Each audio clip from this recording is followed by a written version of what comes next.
இந்த கடவுளே நினைச்சா மட்டும்தான் வந்து இந்த ஆட்சியை கவுக்க முடியுமே தவிர, இந்த திமுக கொத்தூசும் சரி, திமுக ஆட்களும் சரி, யார் நினைச்சாலும் விஜயன் அவர் ஆட்சியை வந்து எதுவுமே பண்ண முடியாது. ஏன்னா அவர் மக்கள் தான் மொத்த பேரும் தேர்ந்தெடுத்து வர வச்சிருக்காங்க. தனியாக சிங்கிளா நின்று ஜெயிச்சிருக்கா, அவர் கூட்டணியில் நின்று ஜெயிச்சிருந்தா. இடைத்தேர்தல் வந்தா இந்த 108 தொகுதி நாங்க ஜெயிச்சிருந்தாங்க, கண்டிப்பா 208 தொகுதிகள் ஜெயிப்போம். இந்த சூழ்நிலை நான் எடுக்கிறேன். இதே மாதிரி திமுக பேசுறதுக்கு ஏதாச்சும் திராணி இருக்கா, தெம்பு இருக்கா? இதை வந்து சும்மா வந்து பயம் காட்டுறது, இதெல்லாம் வந்து நான் நிறைய பார்த்துட்டோம். யாராலையும் ஒழிக்க முடியாதுங்க. நீங்க 50 100 கோடி கூட கொடுங்க, அவரை ஒண்ணுமே பண்ண முடியாது. இந்த ஜென்சி கொத்தூசுன்னு சொல்லிட்டு சில பேர் வந்து அநாகரிகமாக நடந்துக்கிறாங்க. இதுதான் வந்து திமுகவோட அழிவு. நாம் தமிழர் கட்சி எப்படி வந்து விஜயண்ணனை வந்து அநாகரிகமாக விமர்சிச்சுட்டு நம்ம குடும்பத்தை பற்றி பேச மாட்டேன்னு சொல்லி மேடையாக குடும்பத்தை பற்றிலாம் சாட்டை தூரமாக பேசிட்டு இருந்தார். அதனால தான் அதில் பாதாளத்துக்கு அவங்களும் சொன்னாங்க. அதே மாதிரி தான் திமுக கொத்தூஸ் வந்து பண்ணிட்டு இருக்காங்க. கண்டிப்பாக அடுத்த நாம் தமிழர் கட்சியாக திமுக அகல பாதாளத்துக்கு செல்லும். திராவிட அரசியலை எதிர்த்து அரசியல் பண்ணியவர் தான் சீமான். ஆனா இன்னைக்கு வந்து காலத்தின் கோலம், ஒரே ஒரு நபரை எதிர்க்கணும் அப்படின்ற ஒரே ஒரு காரணத்துக்காக இன்னைக்கு வந்து சீமான் இந்த அளவுக்கு போவாருன்னு நான் எதிர்பார்க்கல. ஆனா வந்து இன்னைக்கு அவர் இடைத்தேர்தலில் நின்று ஒரு பொது வேட்பாளராக நின்னா கூட நிச்சயமா அவர் ஜெயிக்கவே மாட்டார். அதெல்லாம் சும்மாங்க. ஆட்சி எப்படிங்க கவுந்தரா? மக்களை வந்து நாங்க தேர்ந்தெடுத்தது விஜய் வரணும்ட்டு நாங்க தேர்ந்தெடுத்தோம். இவங்க வந்து ஆட்சி கவுந்தரனா எப்படி கவுந்தரும்?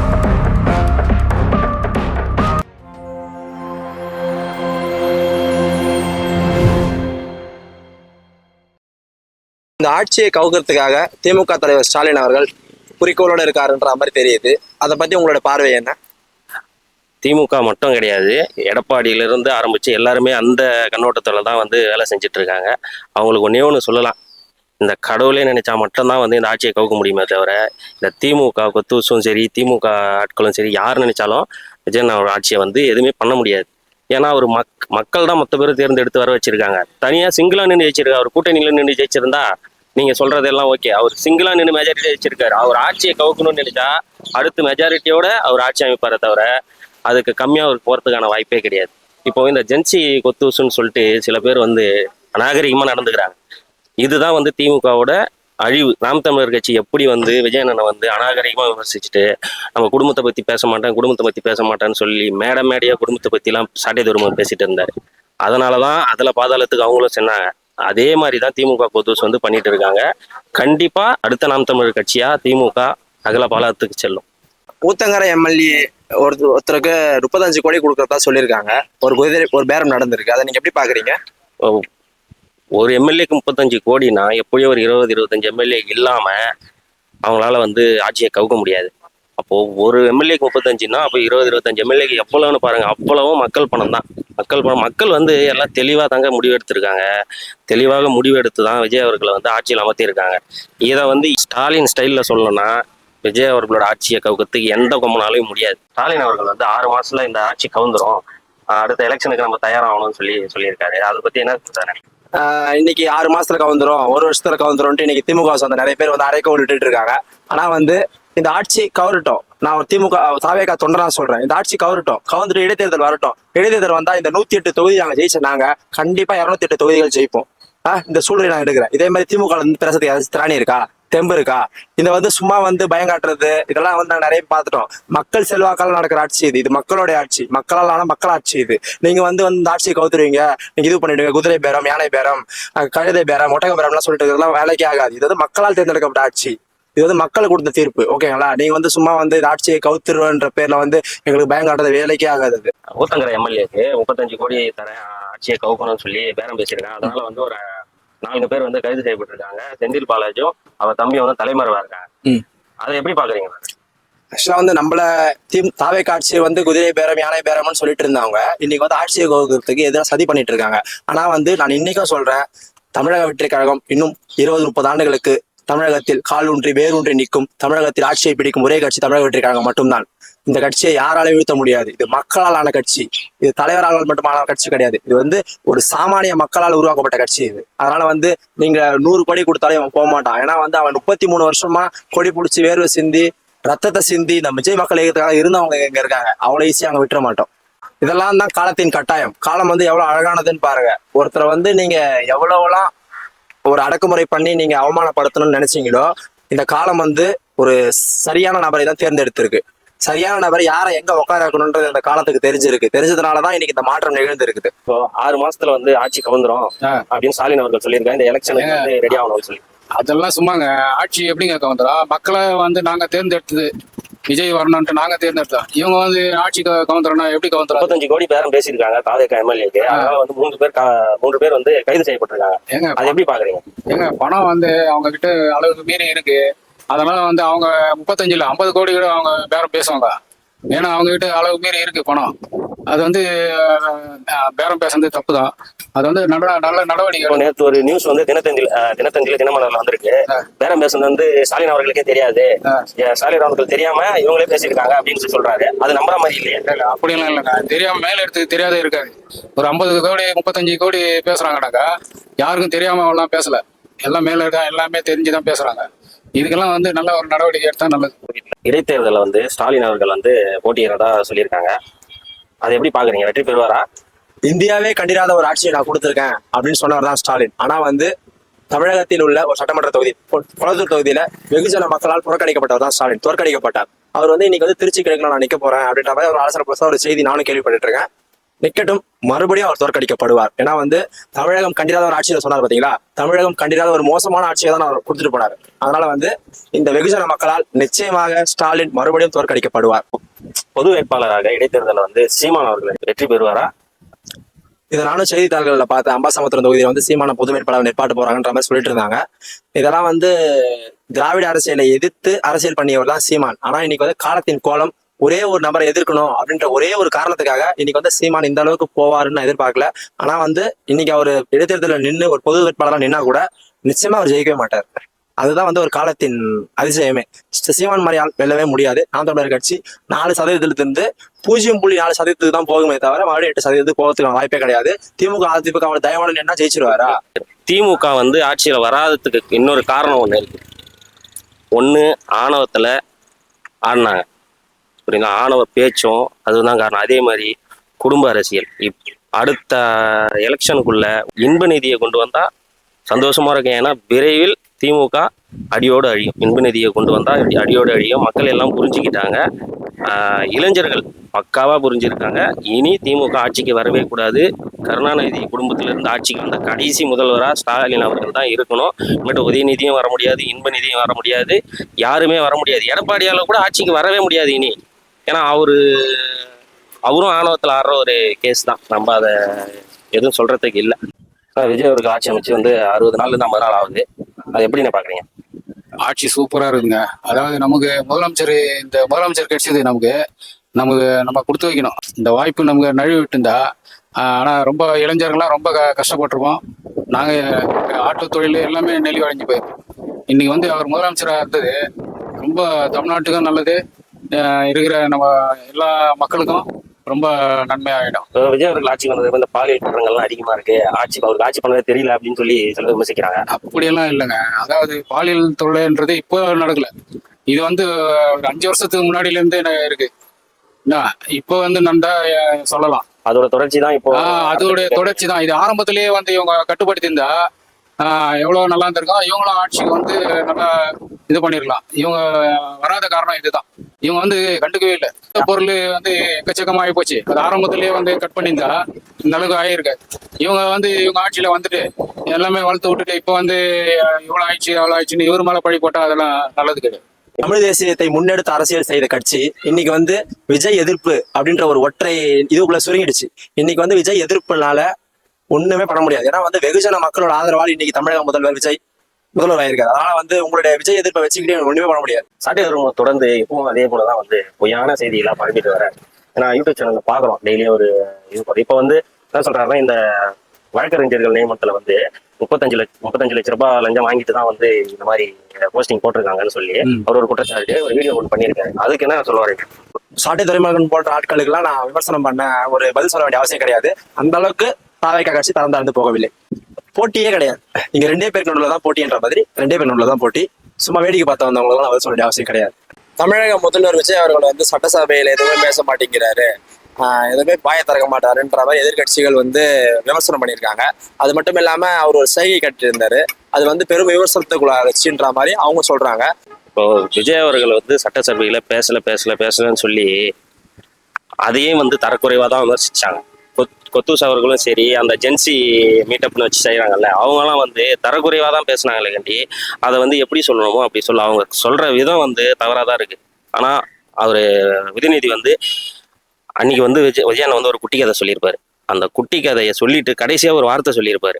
இதே மாதிரி எங்களுக்கும் வந்து நக்கலும் நையாண்டியா புரியாத மாதிரி ஒரு சம்மந்தமே இல்லாத கதையை எங்களுக்கும் சொல்ல தெரியும்னு சொல்லியிருப்பாரு. ஏன்னா இது ஒரு நாளுக்கு முன்னாடி வந்து உதயநிதியும் இப்படி தான் பேசியிருப்பாரு. அதுக்காக தான் அவர் அப்படி சொன்னாரே கட்டி, இவங்க வந்து அவர் நாகரிகமாக நடந்துக்கல, அவர் இந்த மாதிரி செய்கை காட்டினாரு, அவருக்கு வந்து அரசியல் நாகரிகம் தெரியல அப்படின்னு சொல்லி இது பண்ணுறாங்க. அரசியல் நாகரிகம்லாம் திமுக பேசலாமா? அவங்களுக்கு வந்து ஒரு 1% தகுதியாக அது இருக்கா அவங்கெல்லாம் பேசுறதுக்கு? ஜெயலலிதா அம்மாவை அவங்க என்னென்ன பண்ணாங்க சட்டசபையில், அதை விட கேவலமாக எதுனா பண்ண முடியும்? இது மக்களுக்கு தெரியுங்க. மக்களுக்கு எல்லாமே தெரிஞ்சதுனால தான் திமுகவும் தேவையில்லை, எடப்பாடியும் தேவையில்லை, நாம் தமிழரும் தேவையில்லை, யாருமே தேவையில்லைன்னு சொல்லிட்டு மக்கள் வந்து விஜயானனை கூட்டு வந்து உட்கார வச்சேன். அதனால பேசுகிறவன் வாய் இருக்கிறதுனால எதா வேணாலும் பேசலாம். பேசி அழிஞ்சவன் யாரு தெரியுங்களா? 8% 4% வந்திருக்கான். அவனை பார்த்தாவது கத்துக்குங்க. இனி பேச வேண்டியது கிடையாது. பேசாம ஒருத்தர் ஜெயிச்சிருக்காரு. அந்த மாதிரி நம்மளும் பேசாம இருந்து ஜெயிக்கணும், நாகரிகமா நடந்துக்கணும். அரசியல் நாகரிகம்னா என்னன்னு விஜயனை பார்த்து மட்டும்தான் இவங்க கத்துக்கணுமே கண்ட, இவங்கெல்லாம் வந்து நாகரிகத்தை பத்தி பேசணுன்றதுக்கான அடிப்படை தகுதி கூட அவங்களுக்கு கிடையாது. நாம் தமிழர் கட்சியில இருக்கவங்க தொடர்ந்து வந்து நம்மளை வந்து டிவிகேல இருக்கவங்களை வந்து தற்கூரின்னு சொல்லிட்டு இருக்காங்க. தான் தான் அறிவாளி, மற்றவங்கலாம் முட்டாள் அப்படின்னு சொல்லி மக்களை வந்து முட்டாள்னு சொல்லி, அவருக்கு ஓட்டு போட்டவங்கலாம் முட்டாள்னு சொல்லி பேசிட்டு இருக்காங்க. இப்போ இவ்வளவு தரக்குறைவா விமர்சிச்சுட்டு இருந்ததுனாலதான் அவங்க வந்து இந்த அடிமட்டத்துக்கு போயிருக்காங்க. இப்போ மீண்டும் அதே வேலையை தான் அவங்க பண்ணிட்டு இருக்காங்க. அப்படின்னும் போது அவங்களுக்கு இன்னும் வந்து அந்த புத்தி வரலையா? 224 தொகுதியிலும் போட்டிட்டு ஒரே ஒரு தொகுதியில கூட டெபாசிட் பெற முடியல. அப்படிப்பட்ட கட்சி தான் நாம் தமிழர் கட்சி. அந்த கட்சியோட ஒரு ஒருங்கிணைப்பாளராலேயே ஜெயிக்க முடியல. அப்போ வந்து அவங்களுடைய பேச்சு வந்து மக்களுக்கு வெறுப்பை தான் கொடுத்துருக்கே தவிர ஒரு விருப்பத்தை கொடுக்கல. அந்த பேச்சு வந்து மக்களுக்கு ரசிக்கும்படியா இருந்துச்சுன்னா இன்னும் அவங்க ஜெயிச்சிருப்பாங்கல்ல. ஏன் தோற்கடிக்கப்பட்டிருக்காங்க? 234 தொகுதி டெபாசிட் கூட ஒரு வாங்காத கட்சி தான் நாம் தமிழர் கட்சி. சரி, தொண்டர்கள் தான் அப்படி பேசுறாங்க, மற்றவங்களை மட்டுமா பேசுறாங்க? அவங்க தலைவர்களே அப்படிதான் பேசுறாங்க. அடிப்படை சொன்னதுக்கு அப்புறம் தான் ஞாபகம் வருது, இது வரையும் அடிப்படை வசதி இல்லாத எத்தனையோ கிராமங்கள், எத்தனையோ இதெல்லாம் இருக்கு. எங்க ஏரியாக்கெல்லாம் ஒரு நாளுக்கு 2 அடி தாங்க பஸ் வந்து போவோம். அந்த மாதிரி சுச்சுவேஷன்ல வச்சு எந்தெந்த ஊருக்கு பஸ் 25 வருஷம் 30 வருஷம் பஸ் வராதெல்லாம் இருந்திருக்கு. இப்ப அதெல்லாம் வருது. இதுதாங்க மாற்றமே. இதை தான் வந்து மக்கள் எதிர்பார்த்தாங்க. இங்க மாற்றம் வந்து மக்களாக தான் கொடுத்துருக்காங்க. சரிங்களா? காசு கொடுத்தோ, பணம் கொடுத்தோ, இல்லை ஓட்டுக்கு காசு கொடுத்தோ, சாப்பாடு கொடுத்தோ, இது கொடுத்தெல்லாம் கொண்டு வரலாம். மக்களாக நினச்சி மக்களாக கொண்டு வந்த ஆட்சியை யாரும் ஒன்றும் பண்ண முடியாது. இனிமேட்டு வந்து திமுகவும் அதிமுகவும் கூட்டணி வச்சு அடுத்த எலெக்ஷன் சந்திச்சா இன்னும் நல்லா இருக்கும். இன்னும் காம்படிஷன் பக்காவாக இருக்கும். ஏன்னா தனியாக சந்திச்சு ஒரு பிரயோஜனம் இல்லை. எங்களுக்கும் வந்து சுவாரஸ்யம் இருக்காது, எதுவுமே இருக்காது. நீயும் திமுகவும் அதிமுகவும் கூட்டணி வைங்க. தளபதி வந்து அவர் சோலோவாக வந்தாலும் இப்போ வெற்றி பெறுவார், அவர் கூட்டத்தோடு வந்தாலும் வெற்றி பெறுவார். இனி ஒரு 10 வருஷத்துக்கு அவர் தான். விஜய் அண்ணன் அரசியல் களத்தில் இருக்கும் வரை உதயநிதி வந்து முதலமைச்சர் சீட்டுக்கு ஆசைப்படவே கூடாது.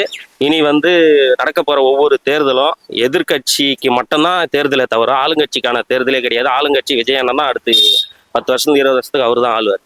சரிங்களா? இது மாற்றவே முடியாது. கட்சியெல்லாம் விஜயண்ணனோட கட்சி மட்டும் இல்லை, அவரோட ஆட்சியும் எதையுமே ஒருத்தனாலையும் ஒன்றும் பிடுங்கவே முடியாது.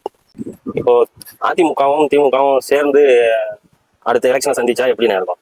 அதிமுகவும் திமுகவுமா? அது நல்லாவே இருக்காது. ஒன்றும் இந்த வந்துகிற இது கூட வராது அடுத்த வாட்டி. இப்போ எவ்வளோ 50 சீட்டா 40 சீட்டு ஜெயிச்சுக்கிறாங்களா? அது கூட வராத போயிடும். நீங்க அவங்க 2 பேரும் சேர்ந்தாங்கன்னா அது கூட வராது. கன்ஃபார்மா சொல்றேன். இடைத்தேர்தல் வந்து ஸ்டாலின் அவர்கள் நிக்கலாம்னு இருக்காரு, வெற்றி பெறுவாரா? அதெல்லாம் சாத்தியமே கிடையாதுங்க. நீங்க வேணா பாருங்க, அவர் நிக்க வச்சு அவர் இது பண்ணாருன்னா அவர் இன்னும் வந்து இதுவாதான் ஆயிடும். மக்கள் வந்து யாரும் ஏத்துக்க மாட்டாங்க. அவர்கள் கரூர் செல்றதா சொல்லியிருக்காங்க. அதற்கு வந்து RS பாரதியோட உச்சநீதிமன்றம் கேஸ் போட்டிருக்காரு. அதுக்கு என்ன சொல்லுங்க? இன்னைக்கு விஜய் என்றவர் ஒரு சாதாரண மனிதர் கிடையாது. ஒரு தமிழக வெற்றி கழகத்தின் தலைவர் மட்டும் கிடையாது. அவர் இன்னைக்கு தமிழகத்தின் முதல்வர். அவர் இந்த தமிழகத்தின் எந்த பகுதி வேணாலும் போய் பார்வையிடலாம். மக்களை பாதிக்கப்பட்ட மக்களை தான் போய் பாக்குறாரு தவிர அவர் வந்து யாரையும் தனிப்பட்ட முறையில பாக்குறாரு. ஒரு அரசு ரீதியா தான் பாக்குறாரு அவரு. இதை வந்து திமுக வந்து எப்படிலாம் வந்து ஒரு பேசுபொருள் ஆகணும்ன்றதான் பாக்குறாங்க. அது வந்து தவறான விஷயம். ஒரு தமிழகத்தின் முதல்வராக அவர் போய் சந்திக்கிறார். தன்னுடைய மக்களை தான் சந்திக்கிறார் தவிர அவர் வேற யாரையும் சந்திக்கல. அவர் ஸ்டாலின் அவர்கள் வந்து ஆட்சியை கவுக்கணும்னு சொல்லிட்டு ரொம்ப தீவிரமா இது பண்ணிட்டு இருக்காரு. திமுக குடும்பத்துல இருந்து மட்டும் ஆட்சிக்கு வரணும்னு சொல்லி நினைச்சிட்டு இருக்காங்களா, இல்ல மக்கள் அப்படி அதான் விரும்புறாங்க? மக்கள் அதை விரும்பி இருந்தா இன்னைக்கு வந்து தமிழக வெற்றி கழகம் ஜெயிச்சிருக்காரு. 233 தொகுதிகளை போட்டியிட்டு 108 தொகுதிகளை மாபெரும் வெற்றி, அதுவும் தனித்து நின்று மாபெரும் வெற்றி பெற்ற தமிழக வெற்றி கழகத்தை இன்று தமிழகத்தை ஆளும் வாய்ப்பை கொடுத்தது இந்த மக்கள் தான். இந்த மன்னர் ஆட்சி அதெல்லாம் இங்க கிடையாது. இனிமே தமிழகத்தில் மக்களாட்சி மட்டும்தான், கூட்டணி ஆட்சி மட்டும்தான் அப்படின்றத இந்த தமிழகம் அந்த குடும்பத்திற்கு நிரூபிச்சிருக்கு. இன்னைக்கு தலைவர் முதல்வர் விஜயா இருக்கிறவர் ஒரு காலத்துல இளைய தளபதி விஜயா தான் இருந்தார். அன்னைக்கு அவர் சதிச்சிராத அவமானங்கள் கிடையாது, அசிங்கங்கள் கிடையாது, துரோகங்கள் கிடையாது, வீழ்ச்சிகள் கிடையாது. அத்தனையும் அவர் அமைதியாக தான் கடந்தார். அத்தனையும் அவர் அமைதியாக கடந்ததால் தான் இன்னைக்கு தமிழகத்தில் ஒரு மாமனிதராக ஒரு முதல்வராக இருக்கிறார். அதெல்லாம் சில்லறைகள் தான் சத்தம் போடும், சில்லறைகள் தான் சத்தம் போடும். எங்கள் முதல்வர் அப்படிப்பட்ட ஆள் கிடையாது. விமர்சனங்களை வாங்கிக் கொள்வார், அதில் இருக்கும் சரியானவற்றை எடுத்துக்கொள்வார், சரியானவற்றை எடுத்துக்கொண்டு திருத்திக் கொள்வார். ஓகேங்களா? இந்த மக்களுக்கான ஆட்சி மக்களுக்கால் மட்டுமே கொடுப்பார் அவர். எதிர்கட்சிகள் இப்பதான் பாலியல் துன்புறுத்தல் அதிகமாயிடுச்சு அப்படின்ற மாதிரி ஒரு கட்டமைப்பு கொண்டு வராங்க. அது எப்படி பாக்குறீங்க? இந்த பாலியல் குற்றங்களுக்கு எல்லா ஆட்சியிலும் நடந்த ஒரு விஷயம்தான். அதுக்காக எடுக்கப்பட்ட நடவடிக்கையை தான் நீங்க பார்க்கணும். ஓகேங்களா? பாலியல்ன்றது தமிழகத்திலும் இந்தியாவிலும் நடந்துட்டு இருக்க ஒரு விஷயம் தான். அதை குறைக்கிறதுக்கான நடவடிக்கையும் அதை தடுக்கிறதுக்கான நடவடிக்கைகளும் தமிழக வெற்றி கழக ஆட்சியில் எடுத்துக்கொண்டு தான் இருக்கிறாங்க. யார் தவறு செய்தாலும் நடவடிக்கை எடுப்பாங்க. தமிழக வெற்றி கழகத்தை சேர்ந்தவர்கள் தவறு செய்தாலும் இது நடவடிக்கை எடுப்பாங்க. இது ஒட்டுமொத்த தமிழக மக்களுக்கான ஆட்சி. ஓட்டு போட்டவங்களுக்கு மட்டும் இந்த ஆட்சி கிடையாது, ஓட்டு போடாதவங்களுக்கும் இந்த ஆட்சி நடந்துட்டு தான் இருக்கு அப்படின்றத நம் தமிழக வெற்றி கழக தலைவரும் முதல்வரும் ஆகியவர் நிச்சயமாக உறுதியளிப்பார். அனிதா ராதாகிருஷ்ணனோட கைது அரசியல் பழிவாங்கல்னு சொல்றாங்க. அது எப்படி பாக்குறீங்க? அது அரசியல் பழிவாங்கல் நம்ம சொல்ல முடியாது இல்ல. ஆக்சுவலா ஒரு தமிழகத்தின் முதல்வர், மாண்புமிகு முதல்வரை ஒருமையில் பேசியிருக்காரு. அதை எப்படி அவ்வளவு எளிதா கடந்து செல்ல முடியும்? நீதி வென்று விட்டது, அதனாலதான் நாங்க நீதிமன்றமே விடுவிச்சிட்டாங்க அப்படின்னு சொல்லி நீதிமன்றத்துல ஹெல்த் இஷ்யூ காரணம் காட்டி தான் அவங்க விடுவிச்சிருக்காங்களே தவிர நீதி வென்றல. ஓகேங்களா? மக்களுக்கு தெரியும் நீதி எப்ப தெரியுமா வென்றது. 108 தொகுதி மக்கள் வாரி வாங்கினாங்க பாருங்க, அப்பதான் நீதி வென்றது. தமிழக மக்களின் ஒட்டுமொத்த நீதி அன்னைக்குதான் வென்றுச்சு. திமுக ஆல்ரெடி பாதாளத்தை நோக்கி போயிட்டு இருக்கு. அந்த திமுக அந்த ப்ரௌட் கொத்தூஸ் 200 ரூபாய் ஊப்பிகளுக்கு நான் ஒன்னே மட்டும் சொல்லிக்கிறேன். நீங்க இன்னும் பேசுங்க, நீங்க இன்னும் பேசிக்கிட்டே இருங்க, நாங்க இன்னும் வளர்ந்துகிட்டே தான் இருப்போம். உங்களால நாங்க என்னைக்கும் தாழ்ந்து போறதுல வளர்ந்துகிட்டே தான் இருப்போம். நல்லா பேசுங்க. இன்னைக்கு இந்த ஜென்சி சேர்ந்த டிஎம்கே சேர்ந்த ஜென்சி நபர்கள் நம்ம தான் ஏதோ பெரிய இன்டெலெக்சுவல்ஸ் மாதிரியும் நம்ம தான் பெரிய அறிவார்ந்தவர்கள் மாதிரியும் பப்ளிக்ல போயிட்டு இப்படின்னு பண்ணிட்டு இருக்கீங்க. அதெல்லாம் பொதுமக்கள் பார்த்துட்டு தான் இருக்காங்க. நீங்க பண்ற நடவடிக்கைகளை, நீங்க பண்ற விஷயங்களை பொதுமக்கள் உற்று நோக்கி கவனிச்சுட்டு தான் இருக்காங்க. பொதுமக்கள் பார்த்ததுனாலதான் இன்னைக்கு ஒரு ஆட்சி மாற்றமே நடந்திருக்கு. நீங்க இன்னும் தொடர்ந்து செய்து கொண்டே இருங்கள், நாங்கள் முன்னேறி கொண்டே இருப்போம். ஜென்சி சமூகத்தை அவங்க தவறாக கையாளுறாங்க. இன்னைக்கு ஜென்சி சமூகத்தை சரியாக கையாண்டதால் இன்னைக்கு எங்க வெற்றி தலைவர் விஜய் அவர்கள் அரியாசனத்தில் இருக்கிறார். ஒரு தலைமுறையை தவறாக வழிகாட்டியதால் திமுக இன்னைக்கு ஆட்சி இருக்கு.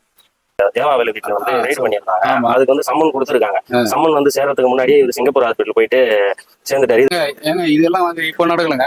செந்தில் பாலாஜி அப்போ அரெஸ்ட் பண்ணும் போது அந்த வியாதி தான் வந்தது.